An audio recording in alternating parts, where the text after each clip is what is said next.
Hello friends, कैसे हो आप। आई होप आप सब ठीक होंगे। देखिए, आज हमारी जो है शेयर मार्केट की एक और क्लास है जिसमें हम आज ETF के बारे में सीखेंगे। ETF का मतलब होता है एक्सचेंज ट्रेडेड फंड, ये इसकी फुल फॉर्म है। देखिए, ETF में जो है हम शेयर्स की तरह ही जो है स्टॉक, जैसे हम उसमें स्टॉक को खरीदते और बेचते हैं, और इसी तरह हम ETF को भी डेली खरीद और बेच सकते हैं। और उसी तरह जैसे उसमें स्टॉक को खरीदने के लिए ब्रोकर्स की ज़रूरत पड़ती है, ब्रोकर लगता है 20 रुपये, तो उसी तरह ही इसमें भी हमारा 20 रुपीज़ ब्रोकर्स लगेगा।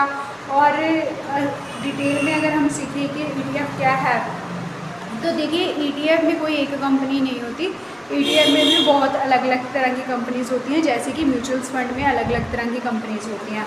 तो इसको भी एक जो है फंड मैनेजर द्वारा बनाया जाता है। अब बात करते हैं कि ETFs कितनी तरह के होते हैं। ETFs देखिए बहुत तरह के होते हैं, अलग अलग कंपनीज़ के ETFs होते हैं। हम अपने अकॉर्डिंग किसी भी ETFs में चाहे तो है SIP करवा सकते हैं या चाहे तो हम लमसम करवा सकते हैं। अब देखते हैं स्क्रीन के ऊपर कि ETFs क्या है। देखिए, अगर बात करते हैं तो अगर हम यहाँ पे सर्च करें ETF, तो देखिए यहाँ सारी तरह के ETFs आ जाएंगे।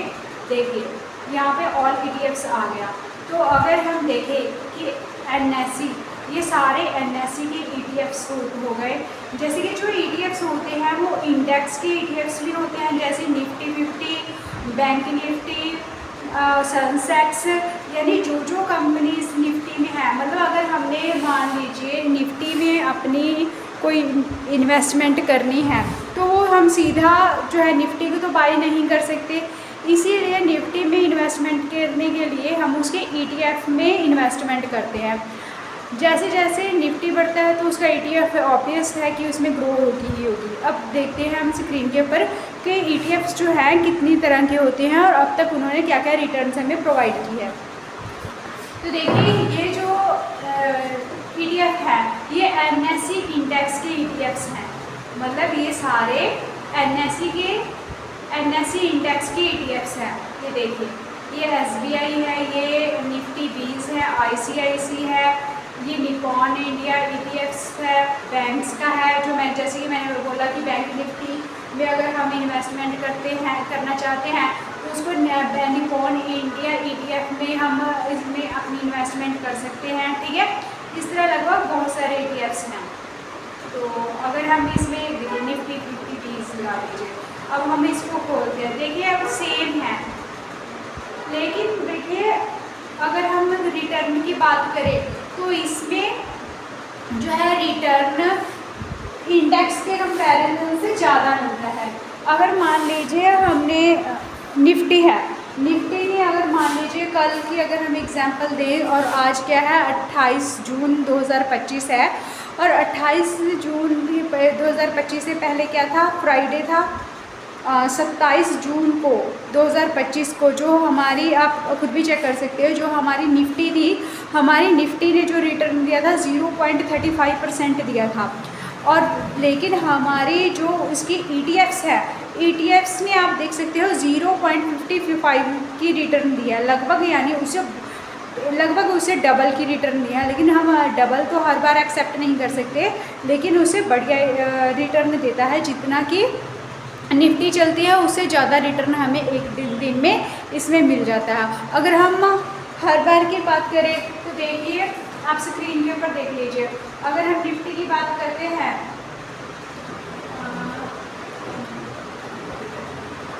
निफ्टी,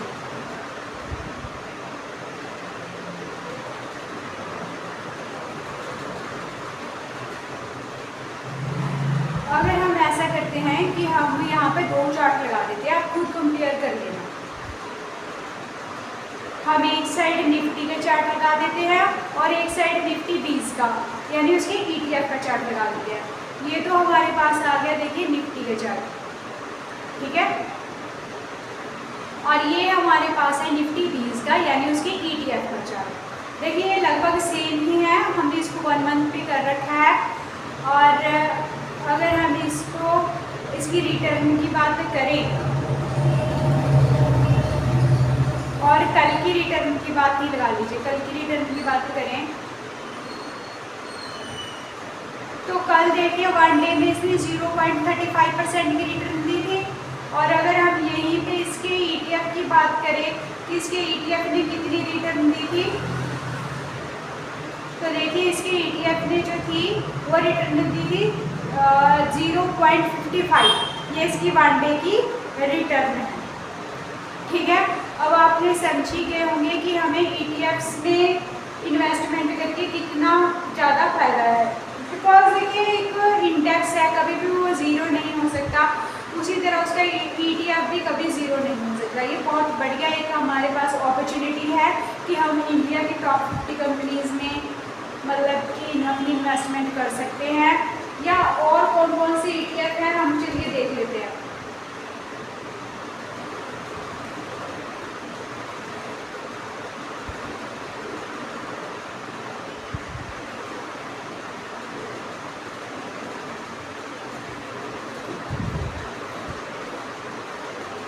ठीक है, अब ये तो मैंने आपको अभी एग्जांपल दी थी, ये तो सारे के सारे जो है NSE इंडेक्स के ETFs होंगे। ठीक है, और ये जो सारे हैं ये BSE के ETF इंडेक्स हो गए। अब ये देखिए ये है वर्ल्ड इंडेक्स। क्या है ये? वर्ल्ड के इंडेक्स। अब आप इसके ऊपर क्लिक करोगे, वर्ल्ड इंडेक्स आ गया। अब देखिए अपने पास क्या है, मोतीलाल नास्डैक 100। इसका ये मतलब है कि इसमें जो वर्ल्ड की टॉप 100 कंपनीज़ हैं उन वो वाले इसमें स्टॉक्स ले रखे हैं। हम चाहें तो मोतीलाल नास्डैक 100 में अपनी इन्वेस्टमेंट कर सकते हैं। और एक ये है देखिए फैंग का ETF। अगर आपको नॉलेज नहीं हो तो मैं आपको बता दूँ फैंग का क्या मतलब है।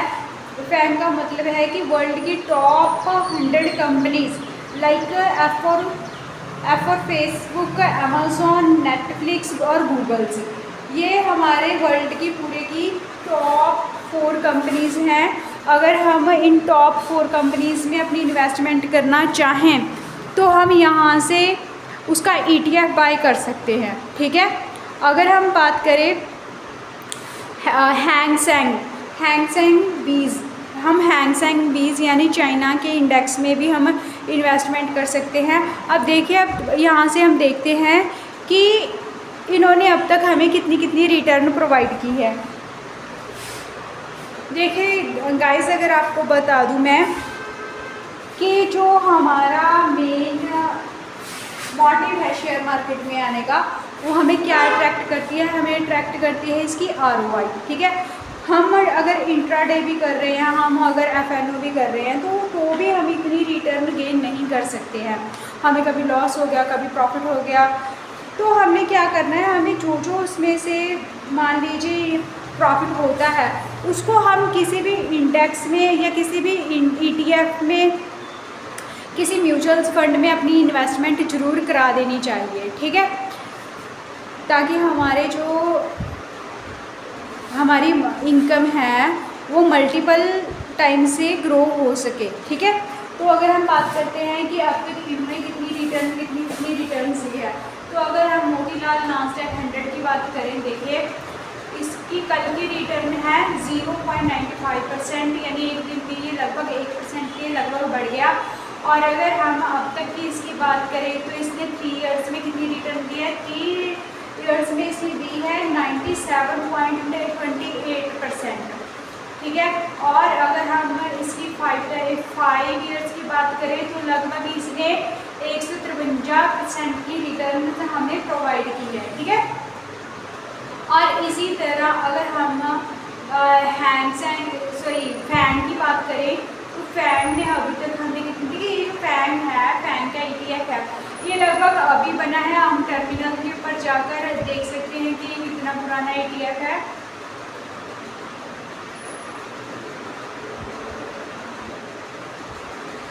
ये अभी देखिए 2021 में ही शुरू हुआ है, तो नो डाउट कि अभी इसमें बहुत सारी इन्वेस्टमेंट होनी बाकी है। ये काफ़ी अच्छा जा सकता है ऊपर, तो इसमें हमें ज़्यादा देर नहीं लगानी चाहिए सोचने में, ये ग्रो करेगा ही करेगा। ठीक है, अगर आप मान लीजिए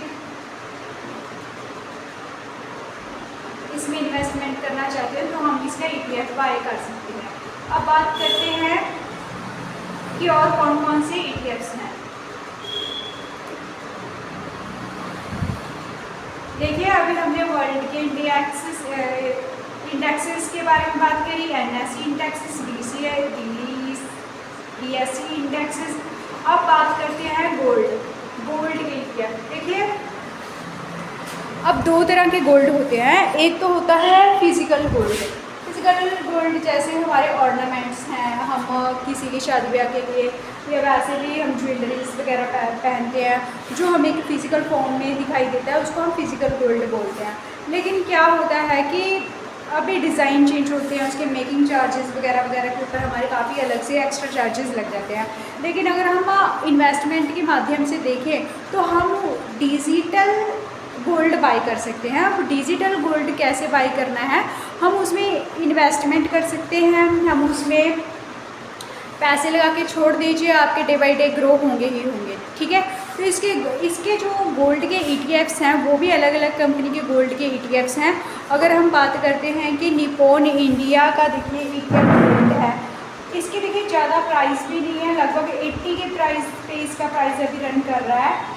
देखिए हम इसमें डेली की डेली हम ट्रेड भी कर सकते हैं। देखिए यहाँ साइड में लिखा हुआ है ना इंट्राडे डिलीवरी। हम जैसे एक स्टॉक को डेली बाय करते हैं, सेल करते हैं, वैसे ही हम ETFs में बाय और सेल कर सकते हैं, ठीक है। अब बात करते हैं कि देखिए आपको एक बहुत ही इंटरेस्टिंग बात बताने जा रही हूँ मैं कि लोग गोल्ड को हैजिंग के लिए भी यूज़ करते हैं। हैजिंग के लिए मतलब कि शेयर मार्केट में हमारे एक बहुत ही अच्छी बात है कि जब हमारे इंडियन मार्केट ग्रो होंगे, यानी हमारे इंडियन शेयर्स लगा लो या निफ्टी की बात लगा लीजिए, वो ग्रो होगी तो उस टाइम गोल्ड के प्राइस डाउन आ जाते हैं। और जब गोल्ड के प्राइस डाउन हो जाते हैं तो हमारी जो इंडियन मार्केट है वो बूम करती है, ठीक है। हमारी इंडियन मार्केट वो ऊपर जाती है। अभी बात कर लेते हैं, जैसे कि आपको पता ही है कि जो हमारी शेयर मार्केट थी, हमारी निफ्टी थी, वो लगभग अक्टूबर 2024 से डाउन जा रही थी, ठीक है, नीचे गिर रही थी। लेकिन उसी के उसके उल्टे जो था गोल्ड ने हमारे 50% के लगभग हमारे रिटर्न दी है। देखिए जैसे मैं अभी इसका हालिया प्राइस 83 रुपीज़ है, लेकिन इसका अक्टूबर में कितना प्राइस था, अक्टूबर में लगभग इसका प्राइस था 47 रुपीज़। 47 रुपीज़ से ये इसका प्राइस चला गया 44 रुपीज़। आप देख सकते हो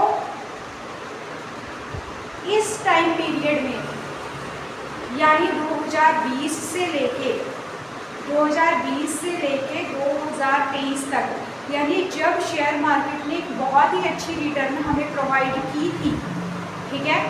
आपको पता है कि 2020 से लेके 2023-24 तक शेयर मार्केट कितना अच्छा रिटर्न लोगों को जनरेट करके दिया था, ठीक है।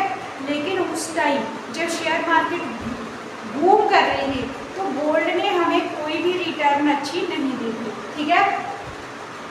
और उसके उल्ट जब हमारी शेयर मार्केट गिर रही थी, यानी अक्टूबर 2023-24 से हमारी जो थी शेयर मार्केट गिरनी शुरू हो गई थी, और उस टाइम से देखिए जो था ये मार्केट कितनी अच्छी बूम की, गोल्ड कितना अच्छा रिटर्न हमें प्रोवाइड किया था उस टाइम पीरियड में, ठीक है।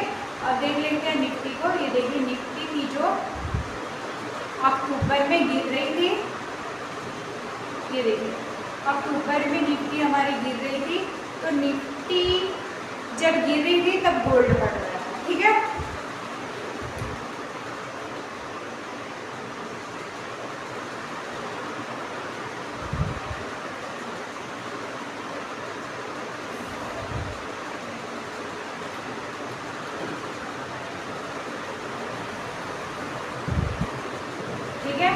आई होप आप सबको गोल्ड का भी पता लग गया होगा कि गोल्ड के भी अलग अलग ETFs होते हैं। तो देखिए UTI 20 सेंसेक्स ETFs, ठीक है। ये सारे गोल्ड के हैं।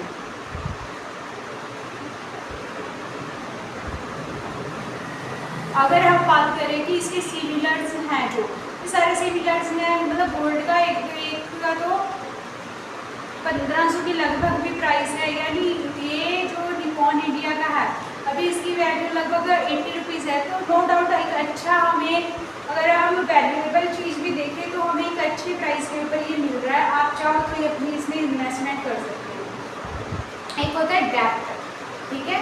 डेप्ट का मतलब है कि अगर जैसे कि लोग फाइनेंस करते हैं, ब्याज के ऊपर पैसे देते हैं, है ना, तो इसमें ऐसी लगभग कंपनीज हैं,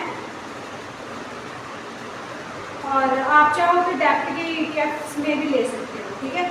और ये अदर्स है, ये सारे अलग अलग अदर्स के बीच में हमें ETFs मिल जाएंगे, ठीक है। अगर आपने सेफ साइड रहना है और रिटर्न अच्छी लेनी है तो ये हमारे पहले 4 लगा लीजिए, NSE, BSE, वर्ल्ड के और गोल्ड में, इनमें आप इन्वेस्टमेंट कर सकते हो, ठीक है। देखिए, अगर हम बात करें कि म्यूचुअल फंड और ETFs में हमें पैसे क्यों लगाने चाहिए, देखो बहुत सारे लोगों की मैंने देखा है अजम्पशंस लगा लीजिए कि वो लोग जस्ट किसी कंपनी का फंडामेंटल तो चेक करते हैं लेकिन उसका टेक्निकल नहीं देखते। तो यानी टेक्निकल देखने से क्या होता है, अगर मान लीजिए थोड़ी सी भी कोई कंपनी डाउन जाती है तो बहुत सारे लोग क्या करते हैं, उसमें अपनी इन्वेस्टमेंट करनी शुरू कर देते हैं, ठीक है। उनको पता ही नहीं है कि उसकी एंट्री क्या है, उसका एग्ज़िट क्या है, ठीक है। अब मान लीजिए फॉर एग्जांपल अगर हम बात करें टाटा मोटर्स की बात कर लीजिए, या एक रिलायंस पावर की एक कंपनी थी, देखिए अभी आपको बताती हूँ रिलायंस पावर,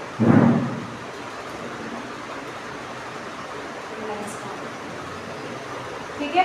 ये रिलायंस पावर की एक कंपनी थी,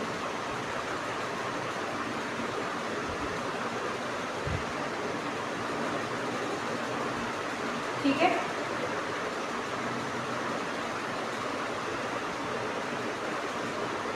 तो ये देखिए किसी टाइम में ये वाली कंपनी जो थी वो 500 के ऊपर ट्रेड करती थी, 500 के ऊपर ट्रेड करती थी।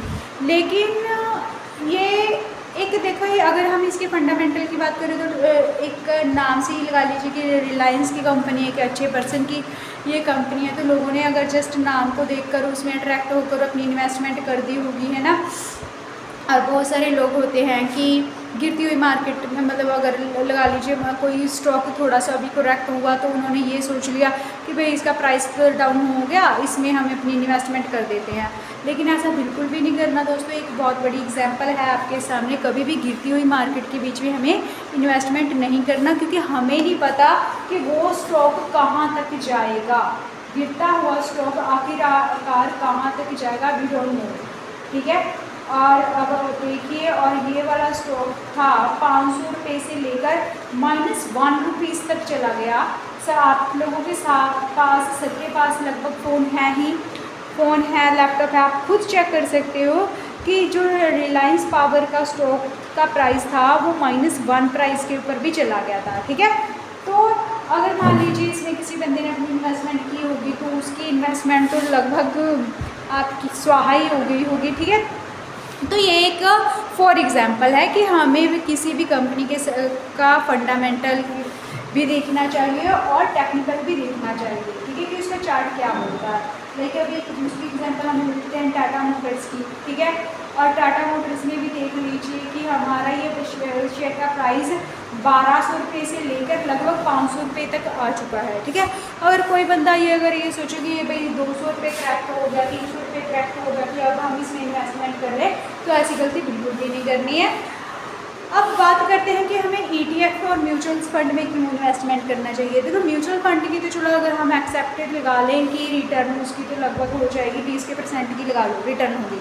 लेकिन अगर हम ETFs की बात करें, देखिए ETFs में इन्वेस्टमेंट करना एक हमारे लिए एक बहुत ही अच्छी ज़्यादा अपॉर्चुनिटी इसलिए कि नो डाउट सारी की सारी एट द एंड कंपनीज़ ने जाना तो ऊपर ही है।